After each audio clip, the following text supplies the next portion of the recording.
explain why would Basel, IMF, BIS, World Bank allow XRP to take over the financial system they control? So if you want to take it back to Bretton Woods in 1944,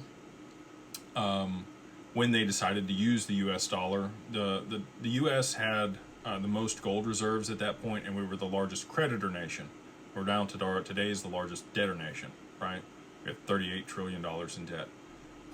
Now, if you look at percentage to GDP, we're still not as bad as Japan or the UK or some of these other countries. All that being said, back in 1944, John Maynard Keynes proposed the Bancor coin, which would be a basket of currencies that was weighted based on the GDP of different nations, that would sit as the liquidity mechanism, or basically the lender of last resort. When people needed money, they would go to the IMF and they would get Bancor. Today, that's been converted to the SDR, or the special drawing right, and they are going to move things on the blockchain and use the eSDR, or the electronic SDR, which is again got 6 different currencies. It's weighted based on the GDP of those nations. Maybe 7. I think it's 6 though. I think there's 6 currencies in the SDR. XRP will not be the SDR, but they need some way to be able to facilitate value transfer globally, real time, without them having to trust one another. And this is really the only agreed upon system that all of those parties have looked at, vetted, done due diligence on, used, trialed, and got to market with, that they feel comfortable using, that accomplishes all of the goals that they would like to have in order for the IMF to sit as the lender of last resort, in my opinion. So that's my thesis as to why, all of this is culminating to the use of the XRPL and XRP.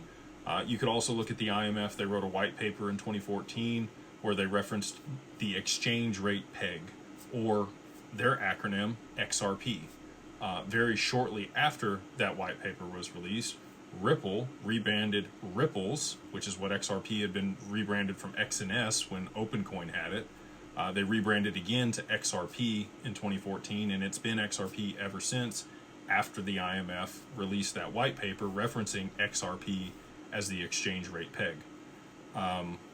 We've seen Ripple meet with all of those bodies that you just mentioned. They've spoken on multiple panels with all those different people at those organizations.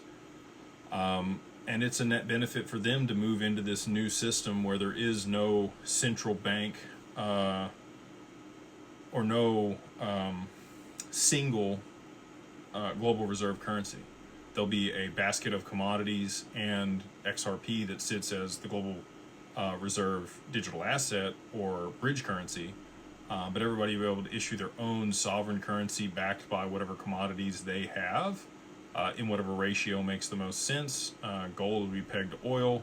I think XRP may also be used as backing for treasury bonds because it'll be backed by the global GDP. It'll be backed by back-end settlement for the stock market and FX and commodities, and every other application for large value transfer globally will be running over that network. So it'll be the most stable, reliable thing there is, as long as the world keeps moving. And we have internet, and we will have both those things because we got Starlink now. And that's the other piece. Like, none of this was really possible until we had global coverage for Starlink.